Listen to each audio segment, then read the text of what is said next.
After 25 years of silence, David Adair, now a space technology transfer consultant, has come forward with his amazing experience inside the military's top-secret UFO facility. I was 13 years old when I built my first rocket, and it left the backyard at about 3,500 miles an hour. I was able to build it out of a construction machine shop that my father owned when he used to work for the mechanics and racing enterprises, and we had plenty of equipment and tools that allow such manufacturing to be done. As a matter of fact, our shop's very similar to a rocket shop in equipment and materials.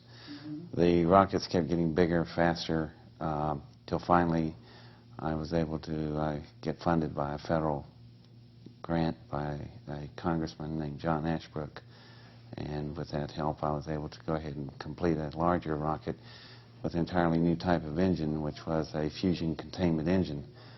The two primary engines we use today are solid propellant and liquid propellant. There are about 61 different rocket engines of propulsion systems that you could leave this planet with. Two of them are just a solid and liquid fuel. I happen to just pick one out of the other 61 engines to pick from. I manufactured a magnetic fusion containment engine, which in simple essence is able to create a magnetic field capable of holding a thermal fusion reaction inside, like a chunk of the sun contained in a magnetic bottle. And when you tap that power, it allows you to have tremendous thrust, which is what makes the rocket go forward. And so imagine being able to tap onto the power of the sun for an acceleration factor. So that's a pretty interesting engine design. So once the engine was and the rocket was completed, we obviously couldn't launch it where I was launching smaller rockets, which were out in cow fields in Ohio. So we had to go to White Sands, New Mexico, and that was arranged by the congressman and a consultant at the time who was a retired general named Curtis LeMay. And Curtis LeMay made the arrangements from Wright-Patterson Air Force Base in Dayton, Ohio. We rode down to White Sands on a C-141 Starlifter, and when my rocket myself got there, we started prepping it for a launch. At the time that we launched, which was June 20th, 1971, a plane flew in the same day we did, and out stepped these men in black suits with mirror sunglasses, and they're DOD agents. And so DOD was interested in the operation, and they were alerted to it by the Air Force and probably the Congress and whoever else was funding the program. Among those men, there was some NASA officials there that I recognized. They instructed me to send a rocket down 656 miles northwest of there to a precise set of coordinates that they gave me. And I asked them, why are we landing in a dry lake bed in Nevada? And they said, just drop it there. And I said, I can do that. So we fired the rocket, and it was a really success as far as engines go. It was extremely fast. It was so fast you couldn't even see it leave. It's like, you ever try to watch a rifle bullet leave a barrel? That's how fast this engine was. So we landed we were exactly where they wanted it. Then we had to get on a DC-9 from White Sands and leave for the dry lake bed, which is called Groom Lake in Nevada. And I was asking them, do y'all notice that these wheels on your plane, they're rubber tires and landing gears, we're going to bore more up to our belly in the dirt out there. So they said, don't worry about it. So we got on the plane, and when we got there, they were right. There were twin 10,000-foot runways there and hangars and a 42,000-acre Air Force base called Groom Lake. And it wasn't on any of the maps I was working with at the time. So my rocket was down on the south end of the field at the end of the runways, and you could see the parachutes bellowing in the wind, and we landed and got out. And I was assuming we were going to go look at my rocket right then.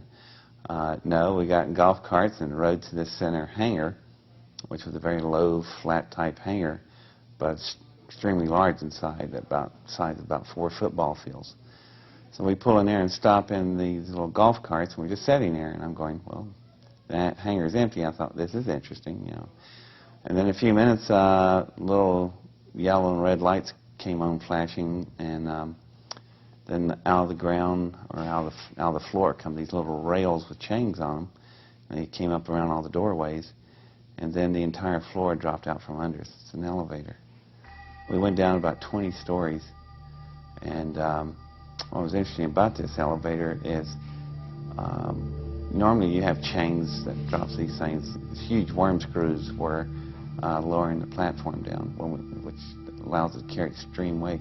When we got down there, there was a lot of various aircraft and workshops and offices and such. That was off of the main bay, and then off the main bay were smaller but still rather large work bays. And in the work bays, we went down to one that had something sitting in one of the big workshops. So we went and they opened the doors, we went inside, and the room was lit up like if you ever seen a car sitting in a paint booth. You have horizontal lights running the whole length of the room, and they arc like a rainbow all the way over. The reason being, like in a paint booth, it casts no shadows.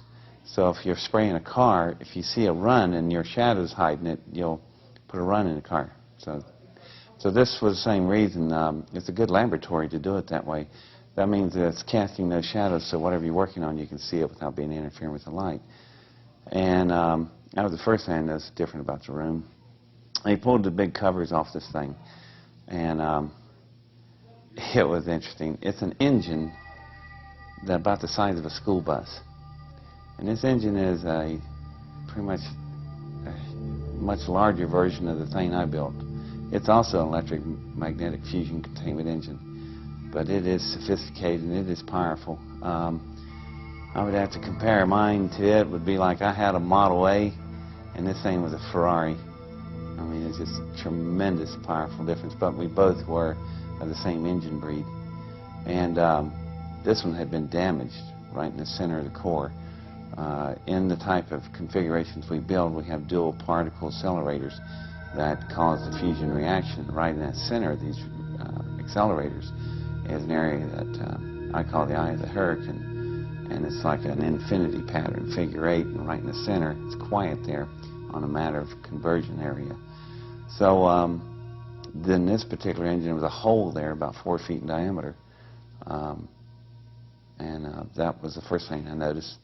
They asked me to look at it and describe to them how I thought the thing functioned.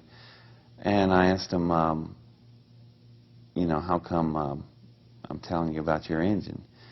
And they said that the engine was recovered in a project they was working with, and they wasn't sure how everything functioned on it, and personnel that were available to work on that was not available anymore. And they said if I could just help them out a little bit. Well, being 17 years old at the time, they thought I didn't pick up on too many adult innuendos, but I guess I was born old. I knew exactly what they were doing. So I said, fine, you know, yeah, I'll be glad to help my country, you know. So we play along, and I asked them, can I walk up to it?